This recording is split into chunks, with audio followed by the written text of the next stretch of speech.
आदरणीय प्रधानमंत्री श्री नरेंद्र मोदी जी के मार्गदर्शन में देश की नई संसद में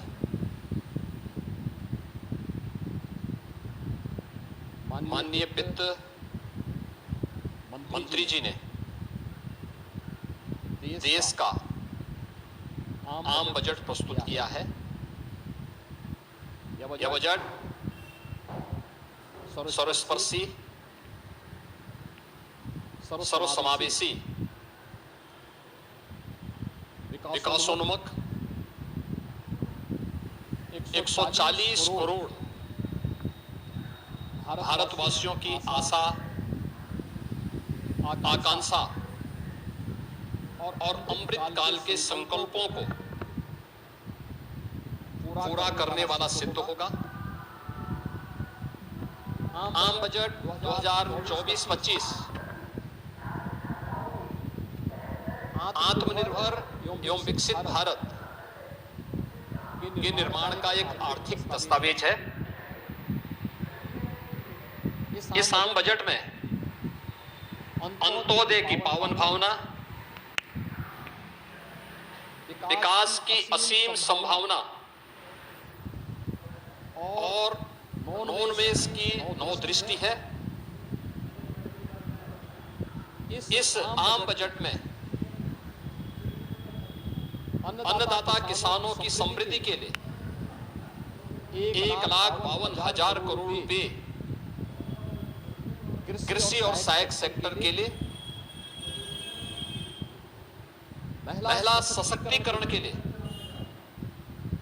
3 लाख करोड़ रुपए से अधिक का प्रावधान किया गया है। स्वाभाविक रूप से आधी आबादी देश के सबसे बड़े राज्य उत्तर प्रदेश की आधी आबादी इससे सर्वाधिक लाभान्वित होने वाली है, और खासतौर पर तब जब उत्तर प्रदेश 2020 से ही मिशन शक्ति के कार्यक्रम को प्रभावी ढंग से यहाँ पर जमीनी धरातल पर उतार रहा है। सर्वाधिक अन्नदाता किसान उत्तर प्रदेश के अंदर निवास कर रहा है।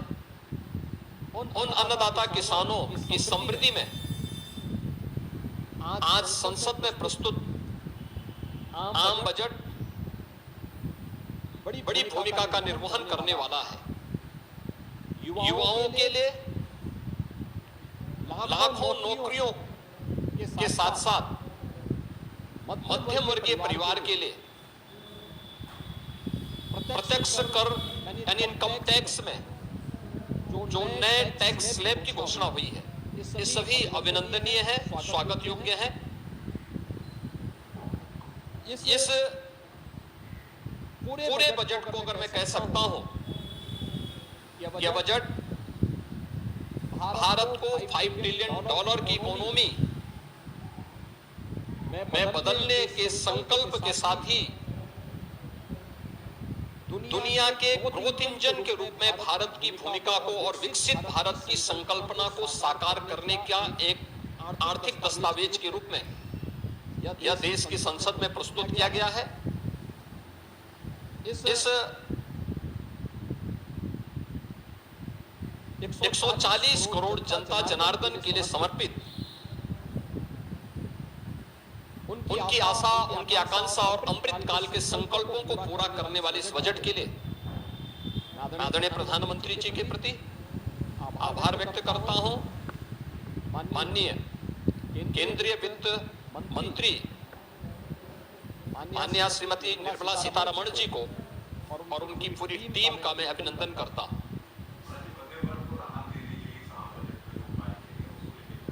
देखिए, मध्यम वर्गीय परिवार में टैक्स के बारे में सबसे बड़ी छूट आज उपलब्ध हुई है, और ये लंबे वर्ष समय से ये मांग चली आ रही थी। 3 लाख तक के प्रत्यक्ष कर यानी इनकम टैक्स में कोई भी टैक्स नहीं लगेगा। इसके साथ साथ अन्य जो स्लैब भी दिए गए हैं वे काफी राहत भरे हैं। अलग अलग सेक्टर के लिए जो प्रावधान किए गए हैं, गांव के लिए, गरीब के लिए, किसान के लिए, नौजवान के लिए, एमएसएमई सेक्टर के लिए, लाखों नौकरियों को क्रिएट इससे होगा। इंडस्ट्री के लिए जो प्रावधान किए गए हैं मुझे लगता है ये सभी स्वागत योग्य हैं और नौजवानों के लिए, समाज के हर तबके के लिए, महिला सशक्तिकरण के लिए, अन्नदाता किसानों के लिए, सभी तबके के लिए जो कुछ भी प्रावधान इसमें किया गया है, मैं कह सकता हूं कि यह राम राज्य की अवधारणा को साकार करने वाला एक सर्वस्पर्शी, सर्वसमावेशी और विकासोन्मुख बजट के रूप में यह मोदी 3 का यह पहला बजट जाना जाएगा।